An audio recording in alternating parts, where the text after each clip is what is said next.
बिस्मिल्लाहिर्रहमानिर्रहीम। तो मेरा नाम है डॉक्टर जहांगीर यासर और आज हम जिस टॉपिक के ऊपर बात करने लगे हैं वो है ग़िज़ा की नाली की सोजिश। इसके ऊपर हम बात करेंगे, इसकी वजूहात के ऊपर बात करेंगे और आपको कुछ होम्योपैथिक मेडिसिन बताएंगे जिसके इस्तेमाल से ग़िज़ा की नाली की सोजिश और जो सीने में जलन होती है वो बिल्कुल इससे ठीक हो जाएगी।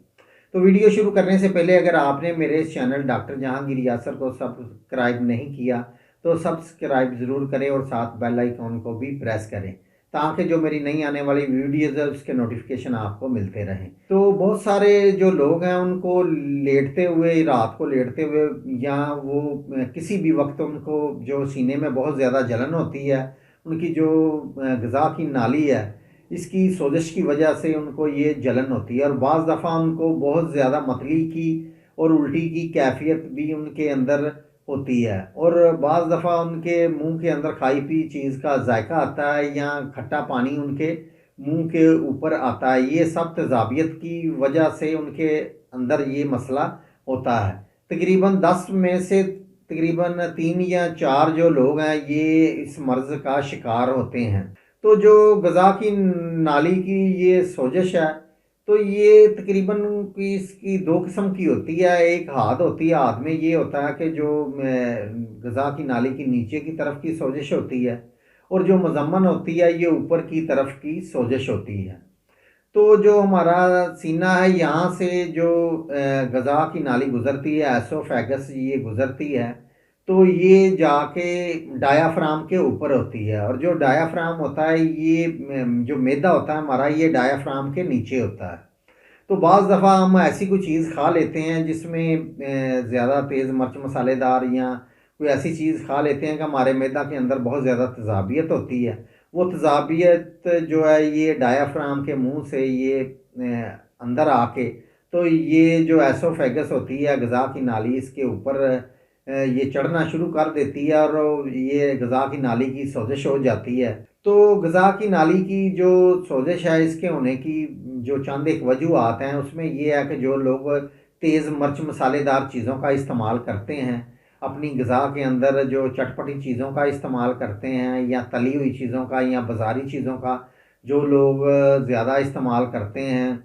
समोसे पकौड़े तली हुई चीज़ें या गोलगप्पे या खट्टा पानी या अचार चटनी का जो लोग ज़्यादा इस्तेमाल करते हैं या ऐसे लोग जो खाना खाते हुए वो खाना खाने के बाद वॉक नहीं करते, फ़ौरन लेट जाते हैं, सो जाते हैं या जिन लोगों को कब्ज़ियत का मसला होता है तो ऐसे लोगों के अंदर जो ग़िज़ा की नाली है या मैदा के अंदर तेज़ाबियत ज़्यादा होने की वजह से भी जो ग़िज़ा की नाली की जो सोजिश है ये बहुत ज़्यादा बढ़ जाती है। ज़िंदगी की बेतदालियों की वजह से यहाँ जो लोग शराब नोशी का या तम्बाकू नोशी का ज़्यादा इस्तेमाल करते हैं या चाय का ज़्यादा इस्तेमाल करते हैं तो ऐसे लोगों के अंदर तेज़ाबियत बहुत ज़्यादा मैदा के अंदर बढ़ जाती है और वही तेज़ाबियत ऊपर को चढ़ती है जिसकी वजह से ग़िज़ा की नाली के अंदर सोजिश हो जाती है और बाज़ दफ़ा मुंह के अंदर भी बहुत ज़्यादा छाले बन जाते हैं या मुंह की सोजिश भी, इसी के साथ ही मौत अल्सर का मसला भी उन लोगों को बढ़ जाता है। तो इसकी चंद एक जो अलामात है ये देखने में आती हैं इसके मरीज़ के अंदर कि इसके जो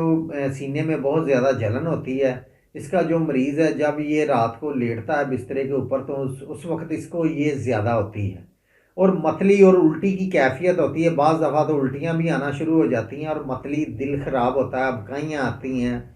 और बाज़ दफ़ा इतनी शिद्दत की ये जलन होती है कि जितनी देर उल्टी ना आए, उल्टी आने से जो है ये कैफियत ठीक हो जाती है और बाज़ दफ़ा जो इसका मरीज़ होता है इसको बहुत ज़्यादा बेचैनी जिस्म के अंदर महसूस होती है, खाई पी चीज़ का जायका भी मुंह के ऊपर आता है, बाज़ दफ़ा खट्टा पानी भी मुंह तक आता है और इसके अलावा जो इसका जो मरीज़ है ये रात को उठकर जब बैठता है तो उसको सुकून होता है, लेटने पर फिर उसको ये जलन होना शुरू हो जाती है और ठंडा दूध पीने से इस जो बीमारी है इससे अफाका मिलता है। तो ये इसकी चंद एक अलामात और वजूहात मैंने आपको बता दी हैं। तो अब चलते हैं इसके इलाज की तरफ। तो इसके इलाज में जो होम्योपैथिक की पहली मेडिसिन है जो सीने की जलन के लिए या पेट के अंदर मैदा के अंदर जलन के लिए या अंतड़ियों के अंदर जलन के लिए या सीने की जो नाली है एसोफेगस इसकी जलन या सोजिश के लिए जो बहुत बेहतरीन मेडिसिन है वो है कार्बोविच। कार्बो भी जी ये 30 पोटेंसी के अंदर लेनी है। इसके 2 से 3 कतरे आधा घूंट पानी के अंदर डाल के आपने दिन में 3 से 4 दफ़ा इसको इस्तेमाल करना है। तो इसमें जो दूसरी मेडिसिन है वो है एंटीमोनियम क्रोडम। एंटीमोनियम क्रोडम में ये है कि अगर आपके जो ग़िज़ा की नाली के अंदर सोजिश है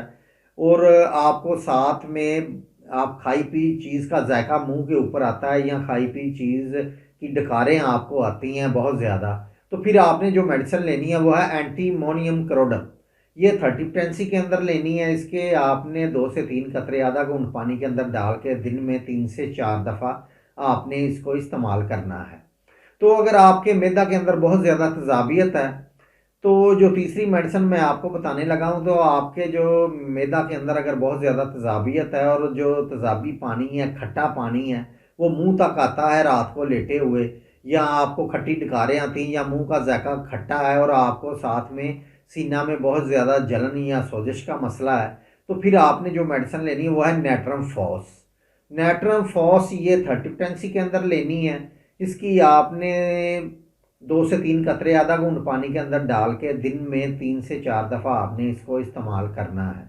तो इसके साथ आपने कुछ एहतियाती तदाबीर भी करनी है। वो आपने ये करनी है कि अगर आपको बहुत ज़्यादा जलन का मसला है तो मेडिसिन आप अपनी अलामत के हिसाब से इस्तेमाल करें। साथ में आपने ठंडा दूध एक बोतल के अंदर डाल लेना है, उसमें चीनी थोड़ी सी ऐड कर लें, उसको